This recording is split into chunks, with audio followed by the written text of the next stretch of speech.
Então, a gente vai conversar agora sobre uma questão que surge frequentemente, que é como avaliar se uma distribuição é aproximadamente normal ou não. Então, existem várias formas de fazer isso, né? Algumas envolvem alguns testes estatísticos que eu não recomendo de forma geral, e eu vou mostrar aqui a forma que me parece mais adequada, que é através de uma avaliação gráfica. Então, o primeiro gráfico que a gente precisa observar é um histograma, como esse que está aqui na tela, em que a gente tem uma distribuição que veja, parece razoavelmente simétrica. Tá? Não é totalmente simétrica, mas ela é bem razoavelmente simétrica. E lembrando que a simetria do histograma ela tem a ver também com a largura de banda que eu escolho para as minhas colunas, né, para as barras. E eu vou apresentar para vocês agora mais um outro instrumento gráfico muito útil para avaliar a normalidade, que é o gráfico de Quantis, também chamado de gráfico QQ, que é gráfico quantil-quantil, que compara a distribuição de Quantis da minha amostra com uma distribuição teórica de Quantis, seguindo a distribuição normal. Então, esse aqui é um gráfico. Então, isso é um gráfico que é um pouco árido de entender no início, mas que a interpretação ela é mais fácil. Então, é possível, se vocês não conseguirem entender, vocês são pessoas absolutamente normais, porque eu também demorei um tempo para conseguir entender isso. Então, como é que funciona a ideia por trás de um gráfico quantil-quantil? Então, eu tenho no meu eixo Y aqui uma distribuição de densidade da minha amostra. Tá? E o que o programa faz?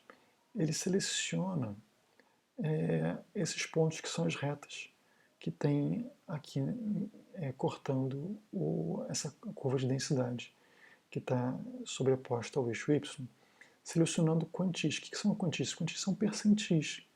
Então, por exemplo, digamos que essa primeira linha aqui de baixo represente o meu percentil 10. Tá? Então, o que ele faz?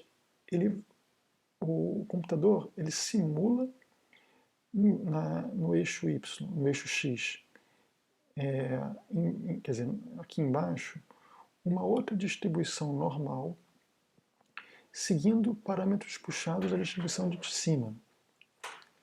E aí, o que ele faz? Ele compara se esse percentil 10 da minha distribuição do eixo Y, ele está numa posição mais ou menos aproximada do que está o percentil 10 da distribuição teórica normal que está no eixo X. E ele faz isso para vários percentis.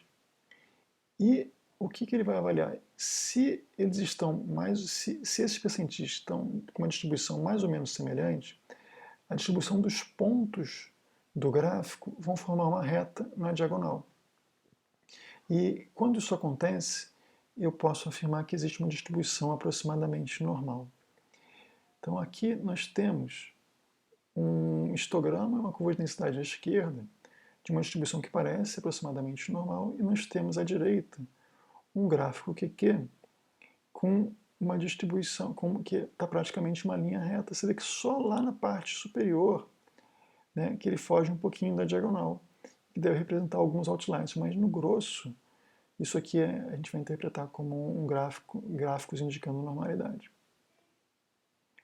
Aqui nós temos um outro exemplo, né, de gráficos indicando normalidade. Você vê que essa curva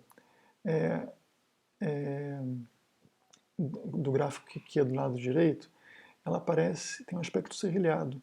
Porque aqui são dados que são discretos, entende? Então, eles não são tão contínuos quanto os dados anteriores. Então, por exemplo, podia ser o peso em que as pessoas estavam arredondando o peso, mas é eminentemente uma linha diagonal. E você vê que só lá em cima que ela se desvia um pouquinho, porque ela tem aqui um desvio um pouquinho para a direita. Mas, de forma geral, isso aqui, qualquer pessoa com um pouco de experiência olharia esse gráfico assim, ele é razoavelmente simétrico, eu consigo seguir adiante. com análises que requerem a normalidade enquanto um pressuposto.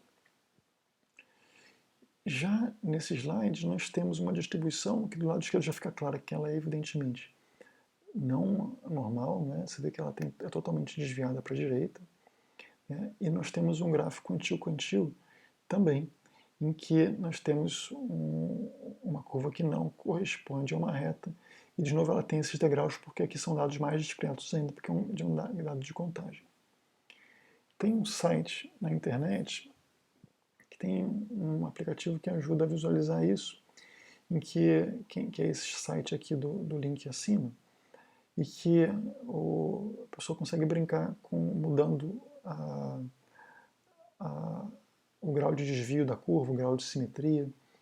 E aqui então nós temos uma distribuição normal no gráfico da esquerda e um gráfico quantil-quantil correspondente com uma linha totalmente alinhada, né, com a diagonal.